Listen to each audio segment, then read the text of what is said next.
Welcome to r/IDontWorkHereLady, where we share stories about folks that are mistaken for employees by irate customers.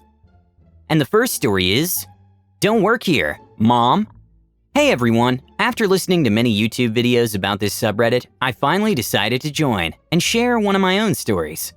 A little background. I've been in the culinary world for over 10 years now, going back and forth between working on the line, savory, and a bakery, pastry.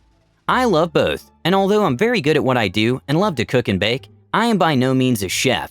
That name is usually for those who run kitchens successfully, plan menus, lead teams of cooks or bakers, and get paid pretty decently. There's a lot more to it than that, I know, but that's the basic explanation. To save me explaining it to my family and friends, I just say I'm a chef, because I understand that they aren't in this world and don't know any better. However, it's come to bite me in the a few times, especially with my mom. So, more likely than not, my mom will reach out to me for recipe ideas, how to plan her holiday menus, and what goes with what when it comes to food, baking, and alcohol. I'm always happy to help and spread tips and knowledge I picked up over the years with my family and friends, because food is my passion. So, here comes the story. Mom had planned a New Year's Eve dinner with me because she knew I was going to be working for the holiday. It always happens. Ah, the life of a chef. Haha. She planned a menu of prime rib with potatoes daphine, fancy word for scalloped cheesy creamy potatoes, and green beans almondine, green beans sautéed with almonds and brown butter. She informed me that she hadn't gotten everything from the store yet and asked if I could go with her to help her. I agreed and told her I'd meet her there and then head to her place after to help her cook. After this incident though, I ended up doing all the cooking. We get to the store and she says that she was supposed to be there at 9 a.m. to pick up her presidential cut. Fancy way of saying standing rib, of prime rib. It's 1 p.m. She's real late picking up her meat order, and she hopes that they still have it. Because they didn't have it yesterday, and I had to order it special. We get to the meat counter, ask for her order, and they inform her that they don't have it. They only have 2 rib cuts instead of the 6 rib cuts she ordered. They inform her that they called her over and over to see if she was coming, so that they could continue to set it aside, or claim it as a canceled order. Since she didn't answer her phone and wasn't there on time to pick up her order, they cut it up and put it with the rest, since 2 rib cuts are the most popular cut from prime rib at their store. This wasn't what she wanted to hear. She starts shouting that she put the order in yesterday, and how she doesn't want to buy the 2 rib options, and how now the dinner is ruined. Crocodile tears ensue and a manager is demanded. Yes, she's a Karen. More on that for another time. I've got loads of stories. I calmly explained to her that since she was picking things up late, the 2 rib option will be better anyway, because the time for cooking a prime rib at her original choice for size is not going to fit our time frame for dinner. She starts shouting at the manager now, completely ignoring the very person she invited to come along, because they specialize in food, me. She keeps saying over and over again about her presidential cut order and how they don't know what they're doing, and then decides to drop her trump card. My daughter's a chef. She'll fix this. OP, go back there and tell them what I want and show them how to cut it. I'm dumbfounded. Mom, I don't work here, and although I know cuts of meat, I'm not a butcher. I can't. She cuts me off. Mom, my daughter's a chef. She'll educate you idiots. OP, show them how to do a presidential cut of prime rib. Get me my order. I've had it at this point. Normally, my siblings and I just let Mom go on her tirade to save our sanity, shoo her away, and then profusely apologize to the victim later. But this was ridiculous. Me. No, you go get the rest of your shopping list and I will handle the situation. If you're gonna use my title that way, then I'll just go home and grab a burger along the way. Screw your dinner. She huffs and walks away as I turn my attention to the poor people behind the counter and the manager of the store that looks bewildered at what was going on. Me. Gents, I'll take 3 orders of 2 rib cuts. I apologize for the scene she's made. They offer to discount the meat and I refuse. No, her actions should not be rewarded. Y'all have enough on your plate. You don't need my mother making it worse for you. She's in the wrong and she knows it. After thanking and apologizing again for the 50th time, I catch back up with my mother and ask her if she's done with her meltdown.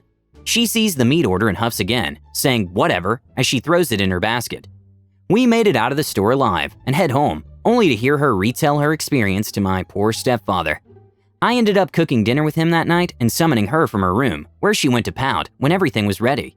Everything tasted great and cooked on time.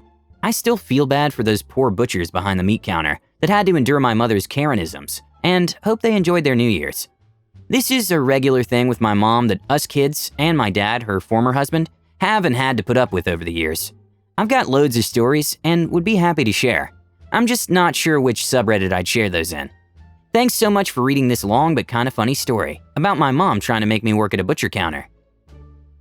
The second story is, we all are working here, but no one works here.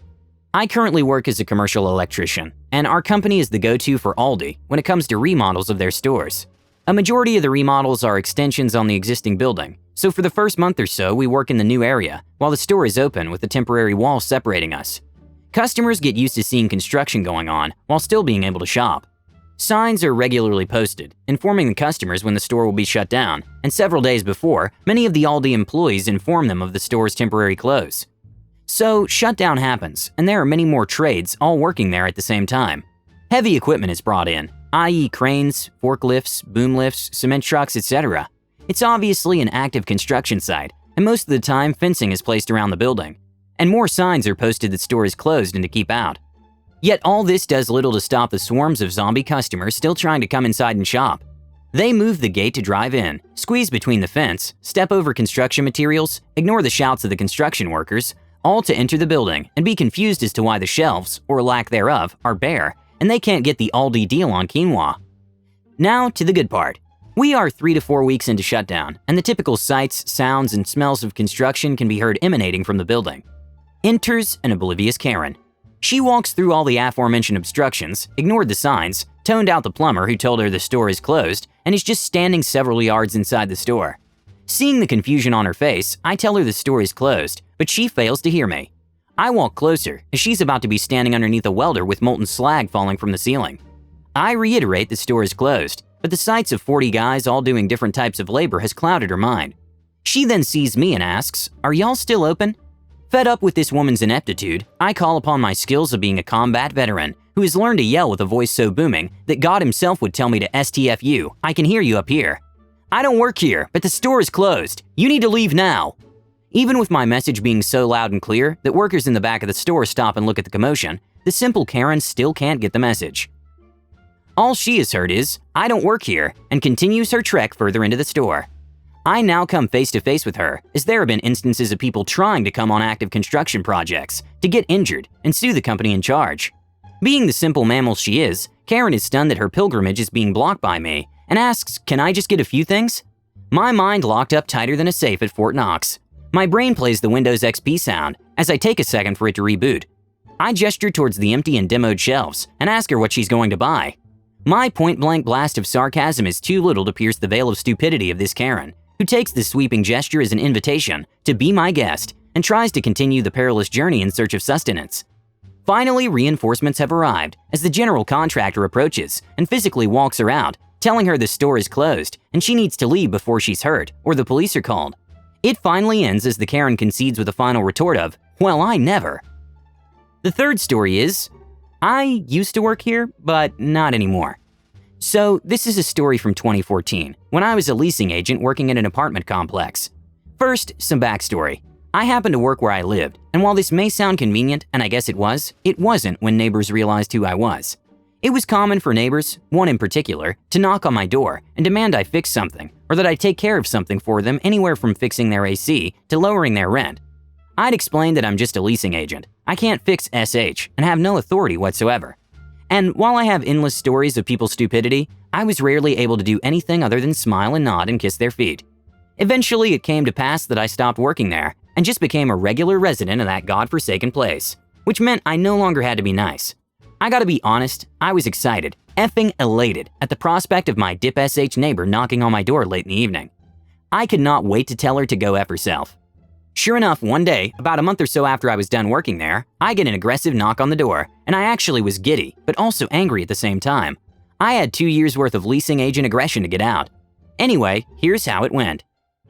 Dumb A neighbor. "Excuse me, I put in a work order for my fridge a month ago. It's making a noise, and you need to fix it right now, cause I can't sleep with that terrible noise."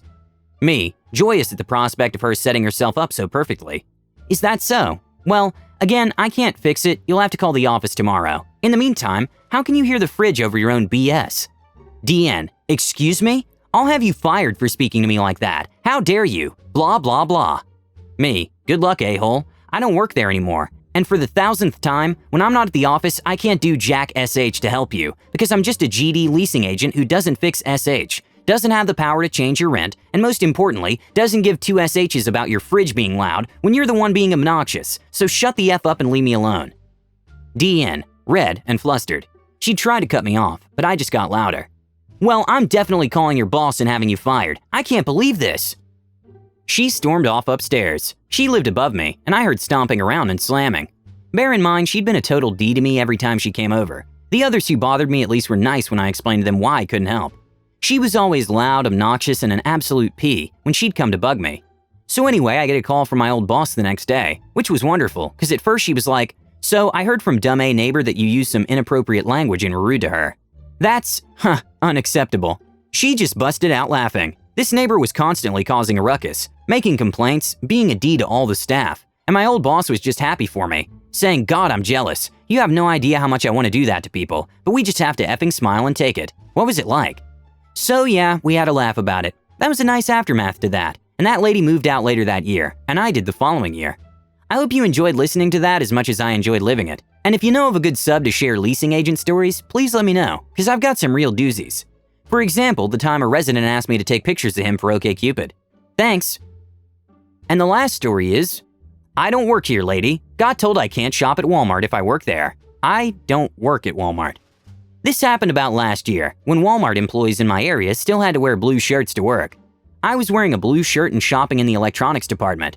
I picked up an expensive gaming headset for my son that was the last on the peg, and for some reason the peg's security lock wasn't locked.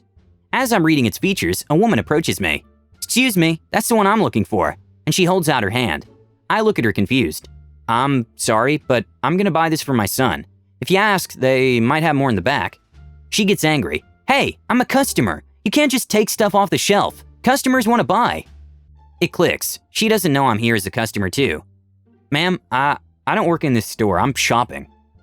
"And now you're stealing and lying. Where's the manager? I want you fired."